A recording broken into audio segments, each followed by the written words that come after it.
First பர்த்டேக்கு இவ்வளவு கிராண்டா ஒரு பிரின்சஸ் க்ரௌன் கேக்கா? Hi dears, welcome to Vahee's cakes. நாம இன்னைக்கு பார்க்க போறது சின்ன இளவரசிகளுக்கான ஒரு ஸ்பெஷல் பர்த்டே கேக். பாருங்க, கேக்கோட ஹைலைட்டே இந்த ஸ்பார்க்லிங் கோல்டன் க்ரௌன் தான். ஒரு ரியல் பிரின்சஸ் டைமண்ட் க்ரௌன் மாதிரி மேல பேல்ஸ் அண்ட் கலர் பட்டர்ஃப்ளைஸ் வச்சு டிசைன் பண்ணியிருக்காங்க. இந்த க்ரௌன் கேக்குக்கு ஒரு ராயல் லுக் கொடுக்குது. இது ஃபர்ஸ்ட் பர்த்டேக்கான கேக்குங்கிறதுனால நடுவுல இந்த மாதிரி ஒரு அழகான டிசைன்ல காப்பர் கலர்ல நம்பர் 1ன்னு ஃபவுண்டன்ல டிசைன் பண்ணியிருக்கேன். இது கேக்குக்கு ரொம்ப ஃப்ரேமிங் லுக்கு கொடுக்குது. கேக்கை ஃபுல்லா கோல்டன் கிளிட்டர் ஒர்க் டிசைன் பண்ணியிருக்கேன். கேக்கோட பாட்டம்ல டீல் கலர்ல பவ் அண்ட் ரிப்பன் ஃபவுண்டன்ல டிசைன் பண்ணி எடுத்திருக்கேன். வாங்க இந்த கிளிட்டர் ஒர்க் எப்படி பண்றதுன்னு பார்க்கலாம். இதுக்கு நான் மேனுவல் ஏர் பம்ப் தான் யூஸ் பண்ண போறேன். ஃபர்ஸ்ட் ஏர் பம்ப் கண்டெய்னர்ல edible golden dust and edible golden glitter fill பண்ணி நல்லா மிக்ஸ் பண்ணிக்கணும். நெக்ஸ்ட் இந்த கண்டெய்னரை ஏர் பம்ப்ல ஃபிக்ஸ் பண்ணிக்கணும்.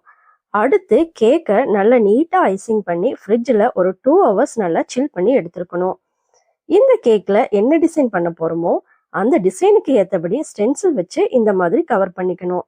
அடுத்து ஏர் பம்பை இப்படி ப்ரெஸ் பண்ணி நல்லா பம்ப் பண்ணும்போது கிளிட்டர் கேக் ஃபுல்லாக ஃபிக்ஸ் ஆயிரும். இப்படி கேக் ஃபுல்லாக கிளிட்டர் பம்ப் பண்ணதுக்கு அப்புறமா நம்ம ஸ்டென்சிலை ரிமூவ் பண்ணி எடுத்துக்கணும். இதை ஒரு 1 hour ஃப்ரிட்ஜில் நல்லா சில் பண்ணி எடுத்ததுக்கு அப்புறமா டிசைன் ஒர்க் ஸ்டார்ட் பண்ணலாம். எப்படிங்க இருக்கு இந்த princess crown first birthday cake? இந்த கேக்கை பார்க்குறப்பவே உங்கள் வீட்டில் இருக்கிற குட்டி இளவரசிகளுக்கு இதே மாதிரி செஞ்சு கொடுக்கணும்னு தோணுதா? உங்களுக்கு இந்த கேக் பிடிச்சிருந்தா லைக் பண்ணுங்க. இந்த மாதிரி வேற என்ன டிசைன் பார்க்கணும்னு எனக்கு கமெண்ட் பண்ணுங்க. அடுத்தடுத்த கேக் டிசைன்களை பார்க்க நம்ம வஹீஸ் கேக் சேனலை மறக்காம சப்ஸ்கிரைப் பண்ணுங்க.